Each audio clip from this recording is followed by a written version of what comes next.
Okay, this is video 14 in the Gerhardt Konig trial series. And yes, the son testified. This is what we've been waiting for. But also yesterday was a good day because Detective Enuma finally got to get on the stand in front of the jury and go through all of that information that was found on his laptop. Okay, I'm going to cover that in a separate video because there's a lot there. And although I don't think there's like any one email or anything that's a smoking gun, I think it shows a very clear pattern of, if nothing else, just obsession, like obsession and fanaticism. But I'm going to get to that in the next video. Let's talk about Emil Konig, right? He's 19 years old. And I just want you to look at this suite. I mean, he looks much younger than 19. He looks like he could just really use a hug. He did so well on the stand yesterday, and I took 2 pages of notes, so let's walk through it. And I want to make 2 points right off the bat. So one, he referred to Gerhardt Konig as the defendant the entire time. Never called him dad, never called him anything else, called him the defendant, referred to Ariel as Ariel or my stepmom. He has his biological mom, Jessica. He talked about the grandparents, talked about everybody else, but when he referred to Gerhardt, he referred to him as the defendant. And then I also noticed that he didn't look at him. He spent the entire time looking in the other direction, at the defense table, at the jury, looking every place else. And I only caught once where he did just this really simple, like, I move over at his father, and that was it. That was it. And I did notice that this was the one, and maybe he's done it before and I just didn't pick up on it, but this is the one witness that Gerhardt actually paid attention to. With other witnesses, I noticed, he's got his glasses on, he's taking notes, he's whispering with his attorneys, he's looking away, he's looking down.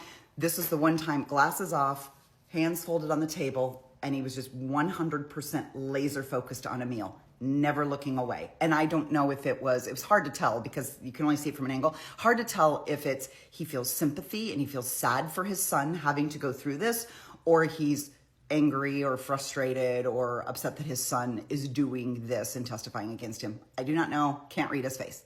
So what Emil testifies to is that there were 2 calls that took place. His father called him both times using FaceTime, and both of them were audio and video calls.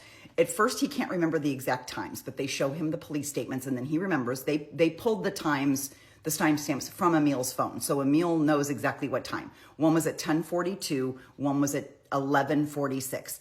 The 10:42 call, the first call, he's asked to kind of describe, what the defendant is wearing. He's like, well, he's wearing sunglasses, a dry fit shirt. And when he's asked what the defendant said to him, he said he would not be making it back to Maui, and ask him to help take care of the younger brothers because there's 2 little ones at home that I think at the time were 3 and 5. Emil goes on to say that Gerhardt told him Ari had been cheating on him and he tried to kill her. And then he said that the defendant told him he was going to go jump off a cliff.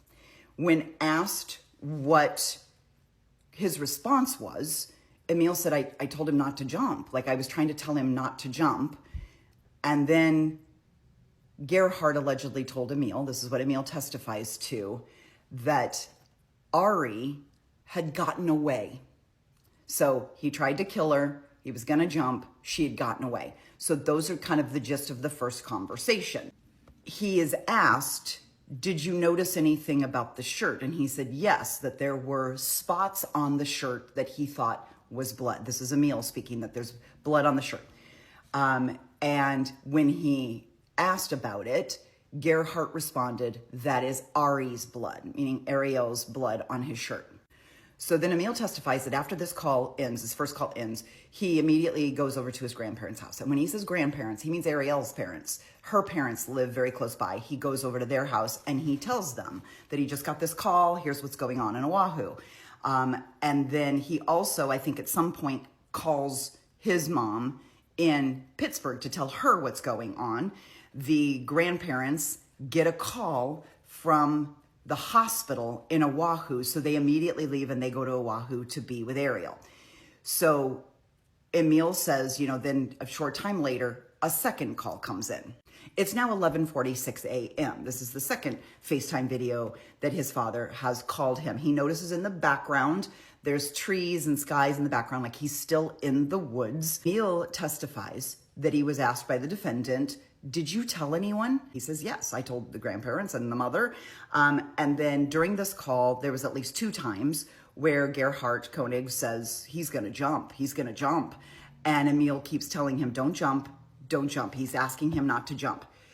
And then Emil testifies, he was trying to end the call and he said, I'm gonna go before the police find me. And when asked, well, what does that mean? He said, well, I took it to mean that the police were looking for him and he did not want to be found. Emil also testifies, and I think this is important, I'm gonna talk about in the next video, but he testifies that Gerhardt told him, I'm at the end of my rope. Like that's the exact quote, I'm at the end of my rope. I think that's important, and there's a reason why that's come up more than once. And then Emil also said that his father told him he'd been contemplating self-harm for the last couple of months. So this is Emil's testimony. On cross-examination, and by the way, I don't know that this defense attorney, he's kind of like the one in the Corey Richards case, just bad at asking questions. Like his questions go off in a million different directions and it leaves the person going, I'm sorry, can you please re-ask that? Because he loses his thread. Anyway, apparently at one point there was a Snapchat conversation going back and forth between Gerhardt, Ariel, while in Oahu, and Emil. Like they were sending pictures back and forth of like, here's what we're doing, here's our trip, here's where we're at. So he's asked, like, did you have any reason to suspect anything was unusual? And he said no. Now he's asked, during these calls, did your dad seem distressed? And he said no. And the attorney said, really? Because that's not exactly what you told the police. Now, here's where I love Emil, because he stood up for himself.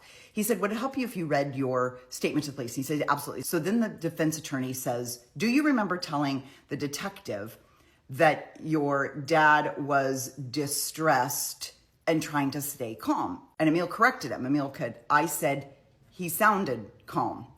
So he might be distressed, but he sounded calm. And Emil wanted to make sure that that was on the record correctly, which I applaud him for. He did say, the defense for some reason brought it up again and said, testimony today is that your father told you he was at the end of his rope. And Emil said, yes, he said he was at the end of his rope. And then for some reason, the defense attorney repeats. So you testify that there was blood on the shirt and that your father told you that it was Ariel's blood. And he said, yes, the defendant told me that was Ariel's blood. And he said, and he talks to you about how Ariel had been cheating on him. Like, I'm not sure why the defense is rehashing the bad parts of the conversation, but he is. Emil had said, yes, that Ariel had been cheating on him and that the blood was from her head. Now, in the police interview that took place at 2:27 that afternoon, it was Maui PD who stepped in and spoke to Emil because he was on Maui. And he actually told a detective at the time that he thought that Gerhardt was trying to push her off a cliff. And then Emil corrected that to the police later and saying, that was just my assumption because they were out hiking and there were cliffs and he was talking about jumping. So my assumption when he said he tried to kill her was that he was trying to shove her off a cliff. But there was talk of blood. There was talk of the blood coming from Ariel's head. He realized that was his own, Emil's assumption. And a perfect redirect. The prosecutor says, is there any doubt in your mind that Gerhardt Konig told you he tried to kill Ariel? And Emil said, no, there's no doubt. I think this is really damning testimony, but come back for another video. I'm going to talk about what Detective Inuma found on his hard drives.